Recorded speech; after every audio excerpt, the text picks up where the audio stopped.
All right. Thank you so much, Zach. Really appreciate you and everything that you've done here. And thank you all for coming here today. This is really such a dream come true to see a conference like this in Vancouver. And you know, one of the cool things about the Vancouver Bitcoin community is that I get to see so many people that I already know. And one really cool thing that I've noticed about here is that there's so many new people as well. I've never seen a conference before where there has been so many workshops, and I know that I was learning things from Pablo and from Ben yesterday, and that's super exciting to see. And then one other thing sticks out to me is that we are early. You know, Bitcoin is at $117,000, give or take, these days.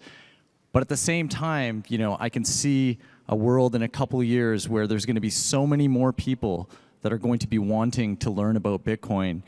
And it's the people in this community here, the people that are early, the people that are actually putting in the work. We're going to be the leaders to be able to chaperone, all of our friends and families into that future. So give yourself a round of applause for that.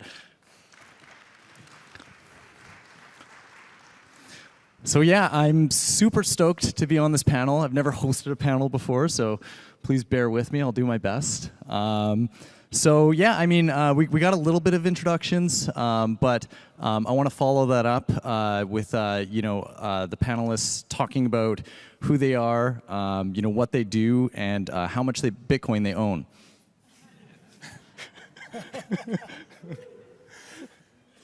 My name's Cole. I am pumped up to be here right now. We're here to talk about Bitcoin, Lightning, Liquid, how to transact with Bitcoin. Man, I am pumped up. I love this. Yeah, how much Bitcoin do I have? I'm a pretty small fish. I only have 700 Bitcoin. I'm a small fish. Yeah. Darren? I don't know if I can bring that energy, so thank you. Yeah, my name is Darren. No one can. No one can bring his energy. Yeah, my name's Darren. I'm just like all of you. Learned about Bitcoin and wanted to tell the world about it. Posted my face online. Some of you liked it, and I sit in front of you today to talk about it. I go by Fustler. The only one that's real name isn't up there. Yeah, sweet. Yeah, I'm just a humble Bitcoiner and born and raised in Vancouver. Created a Bitcoin community group here in Vancouver called BTC Van City. And that was about, that was 2022, May of 22 is the first one. And it's been an awesome journey, you know, getting to sit up here with these guys now. I met all of them through that meetup, right? They've attended and we were all, become friends, and a lot of people out here in this conference now is kind of the next sort of leg up, I think, on that. So just a Bitcoin meetup maker guy, connecting dots, connecting people with other people. So that's what I do. We're all plebs in one way or another. In Vancouver, we have such a special city. I'm proud to call it my own home. But it feels like every time I travel around the world, I try to do a little Bitcoin tourism, check out what the scene is like overseas. And I'm sure that some of you have also done that, especially Cole. What makes Vancouver's Bitcoin scene unique? And what are the challenges and opportunities that you see in this city? That's a good question. I would say Vancouver is more unique than other cities because of how much Bitcoin activity is happening here, with the amount of meetups we have here, with the amount of businesses here that are accepting Bitcoin as a payment option. We have, from Greater Vancouver to Chilliwack, we have about 100 merchants, which is more than most cities in the world. If you go to btcmap.org, you can see Vancouver Bitcoiners is literally number 2 on the community's leaderboard with the amount. So that definitely makes it very unique, and there's a lot of really cool people here in Vancouver with various skill levels. There's beginners, there's experts, there's devs, there's people in between, very positive people here, a lot of trustworthy people here, and that's what I would say sets one of the many things that sets Vancouver apart from other cities. And Darren, I mean, you working at Unchained, if I'm not mistaken, you probably talk with people from all over the world, and primarily the U.S. And I'm curious if there's a difference between that you notice talking to people who are not from Vancouver to people that are in Vancouver? Yeah, for sure. Vancouver is really unique. We're a very international city. Lots of us are used to transacting in multiple currencies, and definitely per capita, we're one of the best when it comes to Bitcoin. My phone, even at Unchained, rings with 604 numbers, 778 numbers all day. So appreciate that.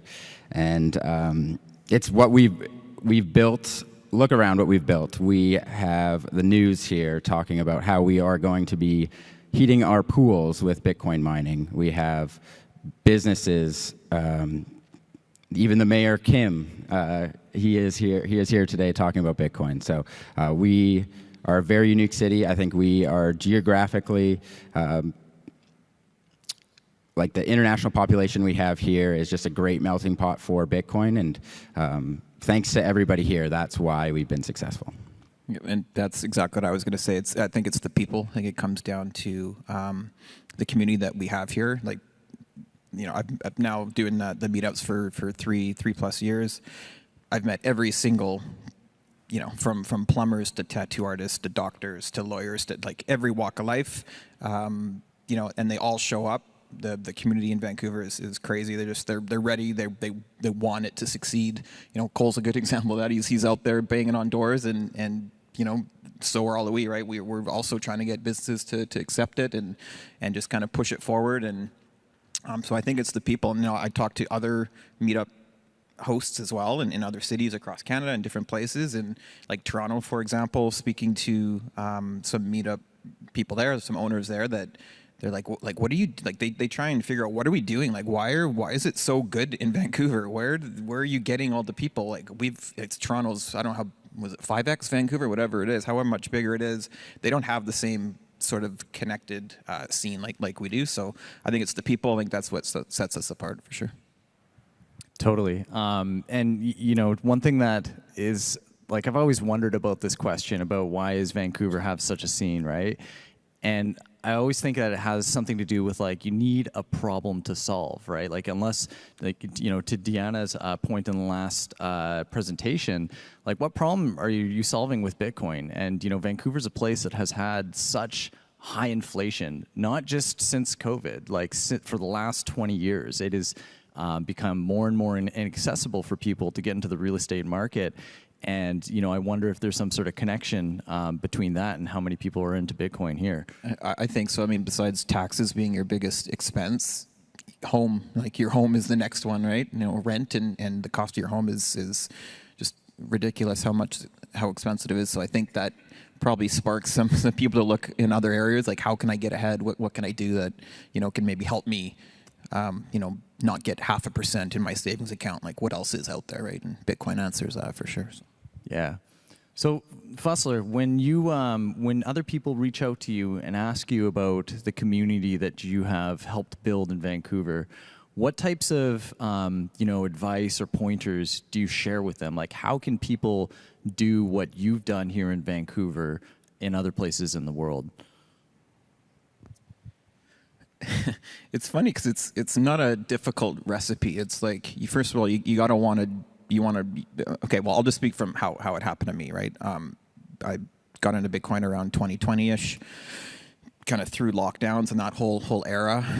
Started learning about it. I literally had money in a box, right? And I was just putting it in there, cash things that I would do for different work or whatever, and I just put the money in the box, and I kept. Realizing as that the more money that I put in there, like the number would go up in the denominations, how many I had in there. But the longer I did that for, I realized the less that money was able to buy as we went forward. So that's kind of what prompted me to buy Bitcoin in the first place. I didn't even really know what it was. I just heard about it some years ago, bought the Bitcoin, and then realized, I should probably learn like what it is. So then I kind of went down that rabbit hole. And by the end of that, I was like, well, I need to see some other people. I'm a social person. I want to, meet humans, face to face and talk more about it. So I created the meetup, and, it wasn't difficult. A friend of mine, Judah, shout out to Judah. He's not here, but he'll cut your hair for Bitcoin. We did the first meetup there, and I thought we'd have 10 people. I was hoping for maybe 10 people or something like that, and 60, 70 showed up for number one. And Kurtis was there. That's how I met him. So. Like it's, what did I just get emotional? Well, it's just about like how do you build community? Yeah, it's not hard. You just got to want to do it. I decided to do the meetup. I wanted to meet more people. Kurt, you were there, and it's just snowballed, and it's not hard. You just pick a place, pick a time, pick a date. That's it. Do it. People show up. You could just do things. That's like the amazing part about this, right? And Darren, it really feels from kind of learning about you that you've made helping people understand Bitcoin and helping people adopt Bitcoin as really a part of your personal mission, and that it's really embodied in kind of everything that you do. So what kind of advice can you offer to people that also want to try and embody some of those values and help their friends and families? Yeah, you want to definitely try to live the best way you can, show people what Bitcoin can bring to you. I want to build my life in Vancouver. We have all these problems we talk about, inflation, and Bitcoin is a way that I found that could help me through it. And that's why I sit in front of you today. And it's not because of me, it's because of everybody else who's been here, who's helped me through the journey. And so Bitcoin doesn't have a marketing team, and we are the marketing team. We're the support. We are the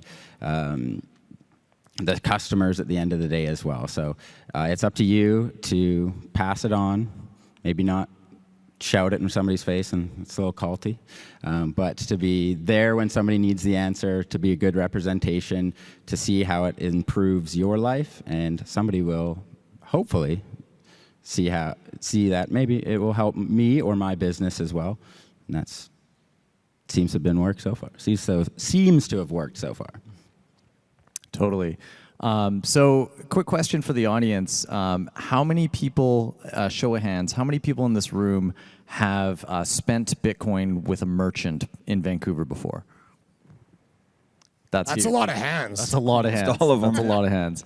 And as Cole was saying, we're so fortunate to have such a strong merchant Bitcoin adoption culture in Vancouver, which, Cole, you are obviously a huge part of. So thank you so much for what you do.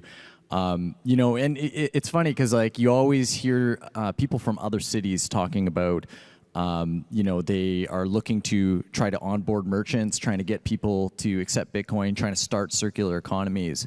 And, you might be one of the most successful people in the world at doing that. So what are some things that are working for you? Like what are the things that you can go in and when you chat with people that kind of get them thinking that, hey, this is something that I should do. How do I get started? That's a very good question. A really good thing is having merchant retention as well, right? So actually, I'll add that after I answer your first part of your question. So to get someone to want to accept Bitcoin, when I walk into a business, there is a sales aspect to it, right? Like when I talk to a merchant, I'm not going to tell them some of the negative things about the Lightning Network, or sometimes there's the odd time where it won't work, right? Like I'll leave out the negative parts, because if you say a remotely small negative thing about Lightning, for example, when you're talking to a Bitcoin merchant, then they're going to like if they're a no coiner and they aren't in Bitcoin, they're going to kind of put their microscope on that and be like, oh no, it's too risky. So basically focus on what is in it for them, right? Because most business owners care about one thing more than most other things. Most business owners. And sales. Yes, exactly. How can I get more sales, right? So I tell business owners what the most, I'll say you get guaranteed increased sales, right? And I'll go into a bakery, or let's say a coffee shop, right? I'll talk to a coffee shop owner and I'll be like, hey, I can actually give you a guarantee of increased sales. I sometimes say that, right? I don't always have to say that. And I will make sure that they do. I will fund it out of my own pocket to make sure that they get consistent sales. There's Bitcoin merchants we have on this map, on the btcmap.org or the coinos.io/map. There's some merchants that have low volume, right? And I will go out of my way to spend Bitcoin out of my pocket to make sure they stay confident, right? Because if you sign up a merchant and they don't get one Bitcoin sale for 11 months to a year, they're going to maybe lose a little bit of confidence, right? There is some merchants that don't care as much about that. But, you say that, you can say that as one thing. You can also say they get free marketing and promotion, right? They get marketing and promotion across the btcmap.org website to a community that will most likely come to their business and start spending Bitcoin, right? You also let them know how broken the banking system is in some ways and how broken the fiat dollars in this system are as well. And then you can help them understand why Bitcoin is good. But you don't have that much time to go deep into that when you're making a first impression on a business owner, okay? A lot of them, Visa transaction fees was always a good little piece for them, right? Because they're going to save, right? That's a really big one. That's a very big one. Yes, the credit card fees. So you go to a Bitcoin merchant and you can let them, you go to a merchant you're trying to onboard with Bitcoin and you can tell them they don't have credit card fees. You can also tell them that Bitcoin is private and decentralized because, there's no KYC. And when you accept dollars through Visa and all that, that's KYC. And that's not necessarily a bad thing, but people like to be in control of their money. And when you own Bitcoin in a non-custodial way, you are in control of your money, right? So you focus on what the merchant will care about. More increased sales is a big part of it, and increased, awareness for their brand as well. And they become part of a really cool community. And kind of something that Darren was saying was to attract people, right? Without having to promote. We have to promote to grow big numbers. We can't really do it without promotion, right? But there's a very big part of it that should be genuine attraction as well. And kind of like what Darren was saying, what a lot of other people say as well, is having a good life. And Jeff Booth talks about this too. When they see a bunch of Bitcoiners having this really good life, they want to get in on that as well. If your life has stuff in it that other people want, right? They see you doing really well, and then they might want to jump on board as well. So attracting people to your meetups is good. Like we host meetups, and Fustler has helped inspire us to host meetups because he hosts the biggest ones at Funk Coffee, right? And the meetups that we host focus on education and attracting people to want to actually spend Bitcoin and what's in it for them. I focus on what's in it for them. Yeah, that's huge. And one of the things that I'm taking away from that as well is it's not just about the work that you've done to introduce Bitcoin to merchants, but it's actually the work that we've all done to go and spend Bitcoin with those merchants to show them that it's working, right? And building out the circular economy that we have here. So thank you everyone so much for doing that. You're a huge part of this journey. Give yourself a round of applause. So, we've been talking about Vancouver's Bitcoin scene and how it's so strong here. And, one of the questions that I have is, where do we go from here? Like, where does Vancouver's Bitcoin scene look like in 5 years? What are the things that are missing? And maybe we'll have Darren, you start off with that. Kind of to piggyback off Cole and all of his success is Vancouver, you could go to any business owner, they would say, credit card fees, I got problems with wire transfers, instant settlement, chargebacks. Bitcoin can solve that for everyone. If a business owner heard that, they would be all in. The problem is when it comes to integration, how hard it is for their employees to use, how hard it is for them to use, the tools for it to use. Why Vancouver's been so successful is we have a lot of great developers here that have made the tools for point of sale, for a customer, very easy to use. We have a great salesman right here who goes around and shows them how easy it is to use. And I think that's one of the reasons we've been most successful. So it's the people and the tools, the great developers we have that are going to continue making it easier and easier to onboard new merchants. And as a user too, it's got to be easy for us to use it. And that's what's going to continue to grow our city into one of the best Bitcoin cities in the world. I think the main hurdle is just education, right? I think that's not just necessarily just for merchants. I mean, just individuals alone, talking to friends and family and stuff. It's, most people still have a visceral reaction to when they hear the word Bitcoin. They're just like, oh, no, that's a scam, or it's for drug dealers, or it's for, it's all just bad, right? So it's just an education piece, and that's where I hope my meetup helps. I hope this conference helps. Vancouver Bitcoin devs, they do more on like the technical side. They're also weekly as well. Cole's doing little coffee meetups. Like, it's just is this, right? It's just more discussion about it. The more people that there's not too many people that I've met, that spent the time. Give it 10 hours. Like actually read a book. Don't just go off some media hit. That's not necessarily telling you the truth. So I think spend the time, and most people usually don't turn back down once they figure out. They're like, oh no, that's actually something, right? And they kind of move forward with it. So education, I think, is the biggest hurdle, I think. But where we can go, I think is sky's the limit for sure, right? Cole, you want to take a crack at that? Yeah. Just to kind of build off. Yeah, it's a lot of business owners. Like, even though I say like guaranteed increased sales, I don't always say that. That's like a last resort. If I've like tried everything else and I still have one last attempt, and even though they sign up because they like that word guaranteed, they end up staying on board anyways, even if they aren't getting many sales, because then they get interested about Bitcoin and they learn about it. And then they realize this is like 99% of the time I'm talking, right? So they don't get addicted to increased Bitcoin sales when I say that when they sign up. They get involved in Bitcoin. You're essentially orange pilling somebody. This which happens to be a business owner, and then they stay on board even if they're not getting that many Bitcoin sales because they just love Bitcoin and supporting the Bitcoin ecosystem, right? So retaining Bitcoin merchants is another whole thing that we do, and that I actually teach other people to do internationally, how to orange pill merchants essentially. And retaining merchants is another thing after onboarding them, right? You have to keep the business owner like happy with whatever that takes. Some business owners want increased sales. Some business owners just want to feel safe. It's different things. Retaining is another animal. Yeah. And I know for me personally, one thing that I would love to see, and I feel like it'd be missing for the Vancouver Bitcoin community, is Kit's pool heated by Bitcoin mining. Wouldn't that be huge? I mean, it's such a great story. Like, we already have the city of North Vancouver mining Bitcoin to be able to heat their central heating, right? So it's super cool. And like all the things that are going on here, like Vancouver, I feel like holds a special place in the global Bitcoin community.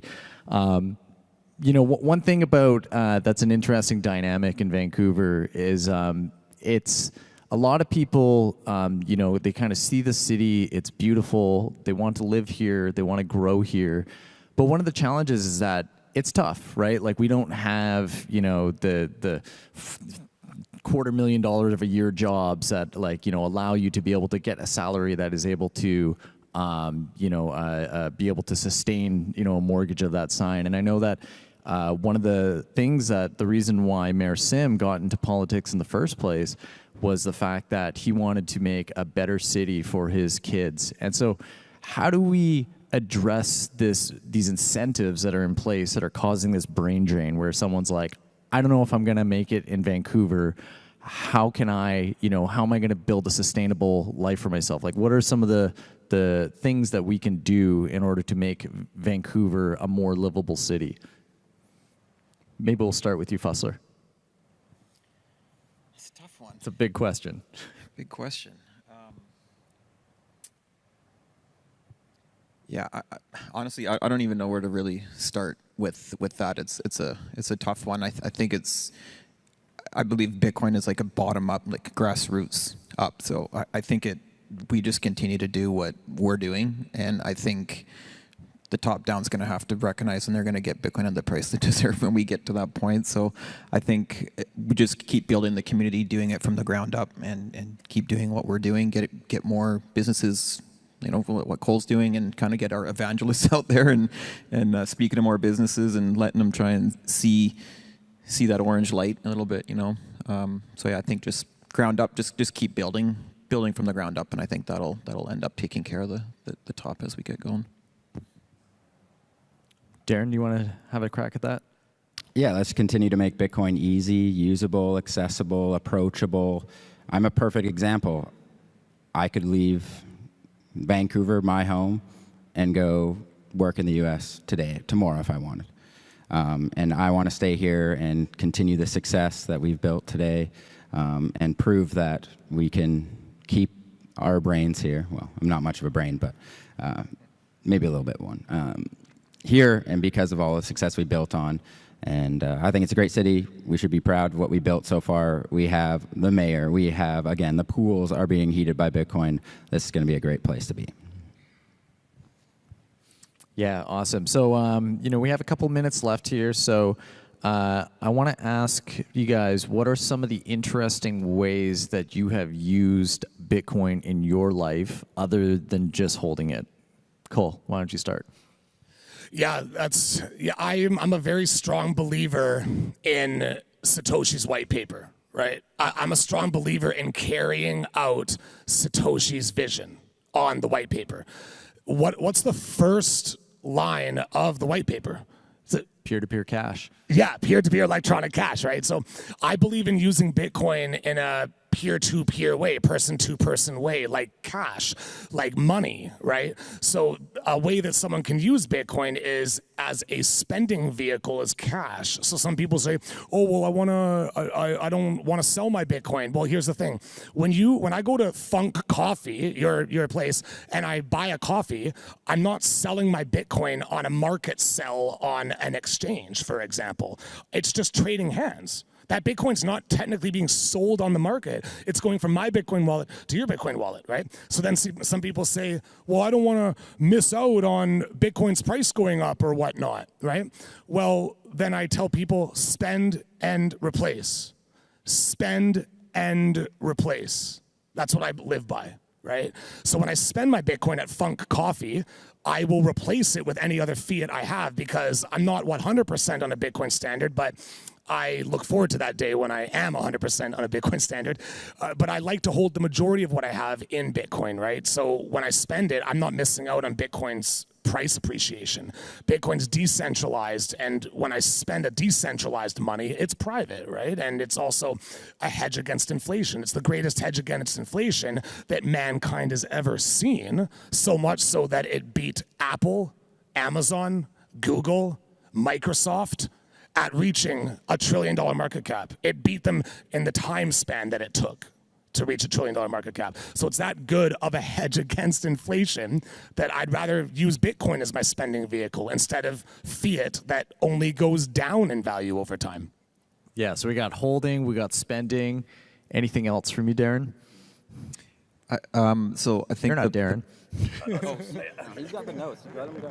Well, yeah, I did take a couple notes because these are a couple funny ones. So, well, there's a couple that I can just, easy ones like poker games, showing up instead of everyone shows up and puts their $100 down. Well, we show up and someone acts as the banker for the night, and we send 100,000 sats or whatever the buy-in is to the banker of the night. We play poker, and whoever wins walks out with, 1 million sats or whatever it ends up being. So, little poker home games. That's a fun one.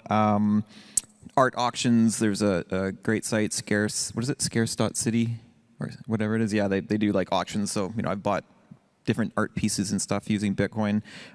Two funny ones, and you guys may want to take a note of this because you can do it at home or right now if you wanted to. There's two sites. One's called lightningcats.io, and the other one is called lightning-goats.com. You can go right now, but they're, depending where they are, I think some of them are in Europe and stuff, so the timing is a little off sometimes, but you can feed the cats or you can feed the goats on the Lightning Network from right now. You could go to, so if you go to lightningcats.io, there'll be a little feed button. You can push it, send whatever, 100 sats or whatever they charge you, and you'll see the cats run in and eat the food that comes out of the thing. It's hilarious. So that's a pretty funny one. And yeah, that's mine for Darren. I've not fed my cats with Bitcoin yet. Yeah, maybe. Bitcoin itself is, talked to a lot of people, many of us in the audience, we're using it for retirement, right? We're using it for our savings. But if we want it to be what it's claimed to be, we got to use it. So I have bought coffee at your shop Friday with it. I sent Bitcoin, I sent the wealth directly to you from me. There's no middleman. The person behind me who's buying coffee after that, they had to go through their bank, MasterCard, then it gets to your processing, then it goes to your bank. It's going to take 14 days. So what I've done, I sent value directly to you, sent value directly to buy a bracelet, mug today, and besides retirement and all the other great things it comes with, I use it for sending value directly to people like yourself, providing me value. And if I could just add one more, I've used Bitcoin as collateral to be able to take a loan against it in order to be able to fund the things that I actually want to do in my life. So, without, a shill for Ledin and also Unchained Capital here, is that you can take your Bitcoin, and if you need to be able to, take a loan to be able to start a business or buy a house, those services exist these days, right? It is the best form of collateral that we've ever invented. And it's a pretty powerful idea, and really allows you to be able to unlock the power of your savings, to be able to live in a fiat world. Hey, I got one more. Okay. 'Cause I just remembered it, and it's actually a good one because you guys can do this as well. I was at just a brewery in North Vancouver, maybe last year, and there was an awesome guitarist just playing music for the crowd that was in there, and he had his guitar case open with this QR code on it or whatever, but it was just to get to his website or whatever, right? But I saw it and I was like, oh, QR code, that could maybe he's accepting Bitcoin or whatever. So I went up and asked him. He's like, oh no, that just goes to my profile or whatever. So I'm like, oh, have you ever obviously he's taking tips there, and I'm like, you ever done Bitcoin? Oh no, that's way above my head. And I'm like, no, go to coinos.io, boom, right? Send him sats right there, and he was like, oh, I'm like, there you go, you have Bitcoin. That took 5 seconds, right? So I haven't been back actually because I just haven't been back, but I'm curious if he's still taking it. But I told him you can print out that QR code, do the exact same thing. You can put it beside it. People can scan that and send you Bitcoin as a tip. And Bitcoiners will do it if they see you're accepting it. So there was another little cool one that was last summer. So I can only imagine that he's a psychopath hodler at this point. So you sent him down a rabbit hole. Yeah, awesome. I mean, I think the biggest takeaway from me about this panel is that, especially living in a community like Vancouver that has such a great Bitcoin scene, is that it's not just about Bitcoin. After all, it's about the people, right? And it's the people that the people that are building, the misfits, the people that are helping other people to get online with Bitcoin, the merchants, the people buying from them. At the end of the day, it's all about you and me. That's what Bitcoin is really allowing us to do, and be able to, operate in a civilization and be able to, build something that is bigger than us. So thank you guys so much. And also thank you to the audience. Thank you to the panel. Thank you to the Learning Bitcoin team, the volunteers, and the people that have traveled around the world to this conference. Give it up for everyone here today.